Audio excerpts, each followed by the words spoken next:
We are 8 days away from witnessing something that has never happened in recorded human history. And when I say never, I mean this is the kind of astronomical event that won't repeat itself in your lifetime, your children's lifetime, or possibly even your grandchildren's lifetime. Right now, hurtling through the darkness of space at speeds that defy comprehension, Comet 3I/Atlas is positioning itself for what astronomers are calling the impossible alignment. January 22nd, 2026. Mark that date, because on that day, the phase angle between the Sun, Earth, and this interstellar visitor will collapse to just 0.69 degrees. To put that in perspective, most comets never dip below 10 degrees. Our last interstellar guest, 2I/Borisov, frustrated the entire astronomical community by never going below 16 degrees. It kept its secrets locked away in shadow, and then it was gone forever. But 3I/Atlas is different. Dangerously different. As I'm recording this on January 14th, the angle is narrowing, hour by hour, minute by minute. The geometry is tightening like a noose, and we're watching it happen in real time. What's about to occur is called a zero-phase alignment, and the last time humanity had a chance to observe an interstellar object at this angle? Never. This is the first time. But here's where it gets absolutely mind-bending. Starting January 19th and lasting until January 26th, we enter what scientists are calling the surge window. For 7 consecutive days, 3I/Atlas will remain below 2 degrees. And right in the center of that window, on the 22nd, we hit the golden moment, 0.69 degrees. This is opposition surge territory, where the fundamental rules of light and brightness break down and rebuild themselves into something entirely different. Why does this specific angle trigger such intense scientific obsession? Because at this precise geometry, shadows cease to exist. When you observe an object with the sun directly behind you, every particle, every grain of dust, every microscopic fragment hides its own shadow from view. The result isn't a gradual brightening, it's a spike, a violent nonlinear explosion of reflected light that reveals secrets about surface texture that no other observation method can touch. The numbers are staggering. At peak alignment, 3I/Atlas will be 3.33 astronomical units from the Sun and 2.35 astronomical units from Earth. The projected apparent magnitude? V16.7. Too faint for your eyes, but for the 8-meter class telescopes and precision photometers now swinging into position across the globe, this object will blaze like a lighthouse. Observation schedules at Cerro Paranal and Mauna Kea have been cleared, wiped clean. Everything else can wait, this cannot. The geometry here is brutally unforgiving. Normal comets don't give us this view. They stay side-lit or backlit, keeping their true nature obscured. To achieve a front-lit opposition view typically requires orbiting beyond Earth, like Mars or Jupiter. But 3I/Atlas, with its hyperbolic high-inclination trajectory, is cutting through the plane in a way that aligns it perfectly with our line of sight to the Sun. This is why the tension in the astronomical community right now is almost unbearable. We're not just taking pictures, we're waiting for a specific physical phenomenon to trigger. And if it doesn't happen exactly as predicted, we have to burn our models and start over. If the brightness spikes precisely as the angle hits 0.69 degrees, it confirms the opposition surge. If the curve is flatter than expected, or if there's no spike at all, then everything we think we know about interstellar material is wrong. 2I Borisov never gave us this chance. It left our solar system without revealing this face. That means 3I/Atlas is our first and possibly only shot for decades at understanding the microtexture of dust that formed around another star. We have models for zodiacal dust, we have models for Kuiper belt debris, but observational data for the phase curve of an interstellar object at sub-2 degree angles, zero, nothing, blank, until next week. Instrument calibration is happening right now. Polarimetry, the measurement of light polarization, is just as critical as brightness. As the phase angle drops, polarization behavior changes dramatically.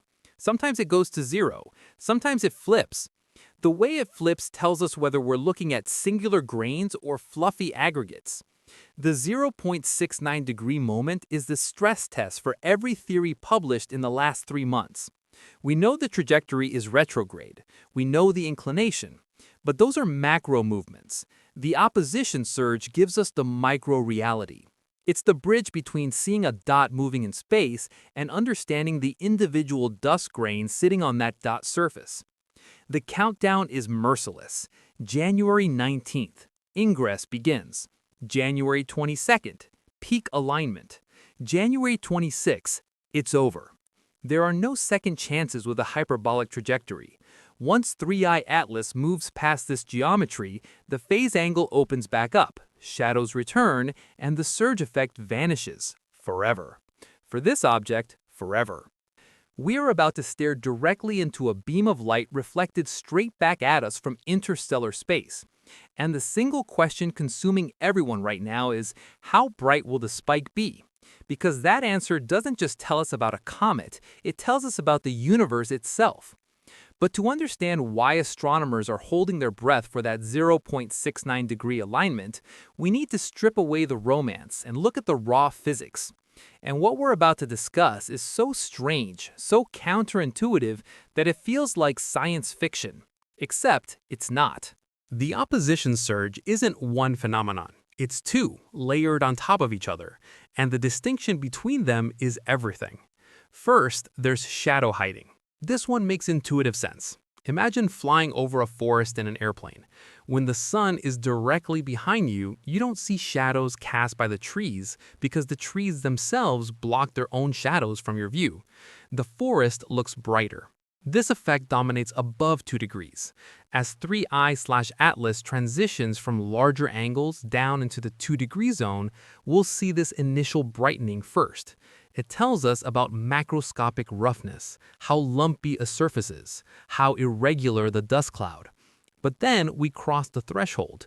Below 2 degrees, where 3i/Atlas enters on January 19th, something far stranger takes over. This is coherent backscattering, and this is where reality gets weird. When a photon enters a dust cloud, it doesn't just bounce once, it scatters off multiple grains, ricocheting through the medium before exiting. If the entry and exit paths are identical, which happens when the sun and earth are perfectly aligned, the light waves traveling these reciprocal paths interfere constructively.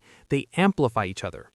It's like sound waves combining to create a sonic boom, except it's brightness, a narrow, intense cone of light aimed straight back at the source. This is the spike we're hunting, and here's why it matters so much. Coherent backscattering only occurs if the dust grain size effectively matches the wavelength of light interacting with it. It's a direct probe of microscopic structure. If we see a sharp, narrow spike as we hit 0.69 degrees on January 22nd, it proves coherent backscattering is happening. That tells us the dust isn't a solid rock, it's a complex medium of scattering particles. The amplitude, how high the spike goes, and the width, how quickly it drops off, map directly to physical properties we can't determine any other way. Mean free path of photons, single scattering albedo. These aren't buzzwords, they're the genetic code of the comet's coma, and we've never seen this on an interstellar object, ever. We've observed this effect on moons, on asteroids, occasionally on Saturn's rings, but never on an object born around another star. This shatters our previous assumptions. We thought we'd be limited to spectroscopy, guessing chemical compositions from absorption lines. But the physics of the surge gives us structural data. It tells us how the dust is packed. Is it loose and fluffy like a fractal aggregate, or dense and compact? The packing density determines the width of the surge. A broad surge means one thing. A razor-sharp spike means something completely different. And because 3i/Atlas stays in this sub-2-degree channel for an entire week, we're thoroughly sampling the coherent backscattering regime. We're essentially using the sun as a laser probe. The sun fires photons, the comet scatters them. And because Earth is sliding into that 0.69-degree slot, we're the detector catching the interference pattern. But here's the terrifying possibility. If we see simple shadow hiding with no coherent backscattering, that's a massive discovery too. It would mean the dust grains are absorbing light before it can scatter multiple times. It would suggest material so dark, so absorbent, that constructive interference is killed off. This connects directly to the albedo question we've been debating for weeks. Is 3I/Atlas dark like coal or bright like fresh snow? The shape of the curve next week decides the winner. Models are running on supercomputers right now, predicting the curve. But nature breaks models. The physics of the surge is solid. The variable is the interstellar dust itself. We're assuming it behaves like solar system dust, but what if it doesn't? What if the fractal dimension of interstellar aggregates is fundamentally different? What if grain growth in the interstellar medium produces structures that scatter light in ways we haven't even parameterized? The physics is locked. The geometry is set. The only unknown is the material. And that's what makes this so dangerous, because the brightness spike we're about to see isn't just a flash of light, it's a fingerprint. And it's going to settle the biggest argument in planetary science right now. Is 3I/ATS made of dark, carbon-rich gunk or reflective, icy diamond dust? In our solar system, comets are shockingly dark. Comet 67P/Churyumov-Gerasimenko, visited by the Rosetta mission, had an albedo of 0.06, darker than asphalt. It showed a well-measured opposition surge confirming it was covered in dark, porous, dehydrated material. But we have 0 well-measured opposition surges for interstellar objects. 2I/Borisov was too far off angle. We have no baseline. 3I/ATS is the baseline. The amplitude of the spike depends entirely on albedo. If the dust is dark, dominated by carbonaceous material with a low albedo, around 0.03, multiple scattering is suppressed. Photons get absorbed before they can bounce around and interfere. In this scenario, the surge will be weak, dominated by shadow hiding. It would confirm that interstellar comets are chemically similar to primitive asteroids in our outer solar system, dark, carbon-rich organic leftovers. But there's an alternative. If the grains are icy fragments with albedos of 0.1 to 0.3, the surge will be blindingly strong. Ice scatters light beautifully.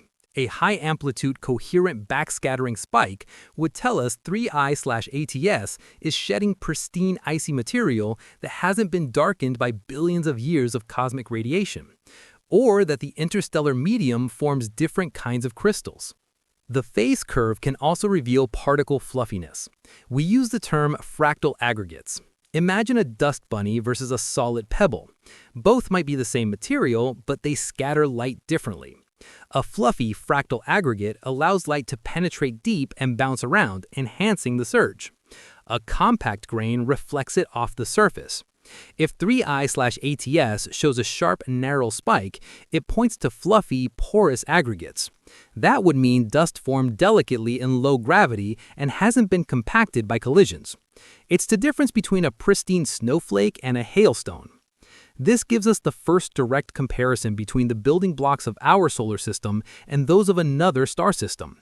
If the microphysics matches 67P, it suggests universality in star formation. The stuff of the universe is the same everywhere. But if the signature is radically different, a hyper-reflective sharp spike, or a completely flat line, it implies the chemical or physical evolution of 3I/ATS's home system was distinct. Maybe it formed in a carbon-poor nebula. Maybe it's a fragment of a differentiated icy moon rather than a primitive comet. We're trying to decode the history of a star system light years away by analyzing how a dust grain reflects sunlight today. This is astronomical detective work. We can't fly a sample return mission to 3I/ATL, it's moving too fast. We can't land a rover. The opposition surge is our sample return. We're touching the dust with photons. New data suggests we should also watch for polarization reversals. As we dip below 2 degrees, the polarization of light should perform a specific dance. If the dust is irregular and rough, the negative polarization branch, typically seen at wider angles, should minimize. If we see deviation from standard behavior, we might be looking at exotic grain shapes, needles, plates, not rough spheres. This week is the test. The zero-phase alignment is the interrogation room. We have the suspect in the chair and the light is shining directly in its face. But there's another layer to this geometry that will absolutely blow your mind. While we've been staring at 3I-ATL, analyzing its dust, 3I-ATL is in a position to stare back at us, and what it sees is potentially even more profound than the dust itself. Let's flip the perspective. Imagine you're standing on the surface of 3I-ATL on January 22, 2026. You look back toward the sun. What do you see? You see Earth. Because the phase angle is 0.69 degrees from our perspective, the reverse is true for the comet. From 3I-ATL's vantage point, Earth will almost transit the face of the sun. To a distant observer, Earth would appear as a dark silhouette, a tiny dot passing nearly directly in front of our star. This geometry turns Earth into an exoplanet transit target, and 3I-ATL is the observing platform. Why does this matter? Because we spend billions building space telescopes to watch distant stars, waiting for planets to pass in front so we can analyze starlight filtering through their atmospheres. It's called transmission spectroscopy. We look for dips in specific wavelengths indicating gases. Right now, 3I-ATL is in the perfect seat to perform transmission spectroscopy on Earth. If there were spectral instruments on that comet, they would detect solar photons skimming through the upper layers of Earth's atmosphere. What would they find? They would see the spectral fingerprint of a habitable, inhabited world, the Great Oxidation Event signature, heavy lines of oxygen and ozone, methane. When methane is found alongside oxygen, it's a strong biosignature, indicating biological activity. Neither gas persists long without life constantly replenishing it. But here's where it gets chilling. They would also see techno-signatures, chlorofluorocarbons, CFCs, industrial pollutants, complex molecules that nature does not produce in abundance. If an alien observer were sitting on 3I-ATL right now, scanning the transit spectrum, the detection of CFCs would be the smoking gun of a technological civilization. The trajectory of 3I-ATLS makes this possible. It's retrograde, moving opposite to the planets, and inclined by only a few degrees to the ecliptic. This keeps the object in the transit zone longer than a highly inclined comet would. It's an optimal configuration for observing planetary transits. In this sense, 3I-ATLS is an ideal platform. It's passing just 2.35 astronomical units from Earth, close enough for high signal-to-noise ratio, but far enough to see the system as a whole.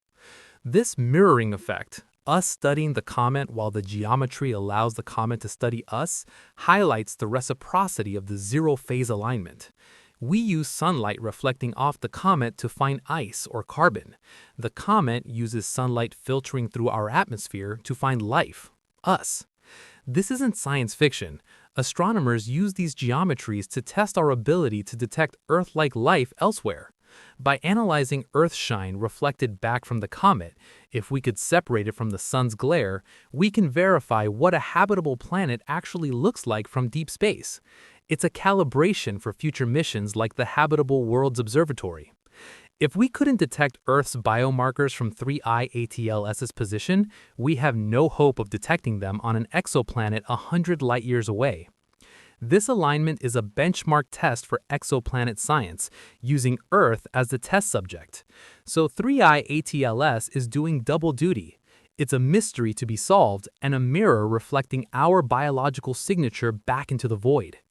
As we move into the final days before peak alignment, we have to appreciate the sheer improbability of this setup.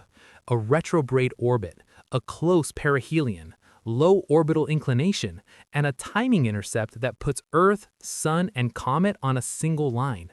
The probability of this happening by chance with a random interstellar visitor is astronomically low.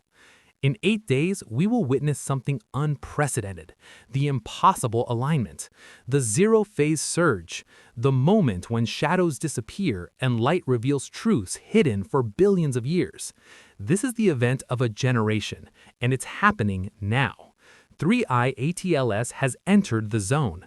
The countdown has begun, and nothing will ever be quite the same after January 22nd.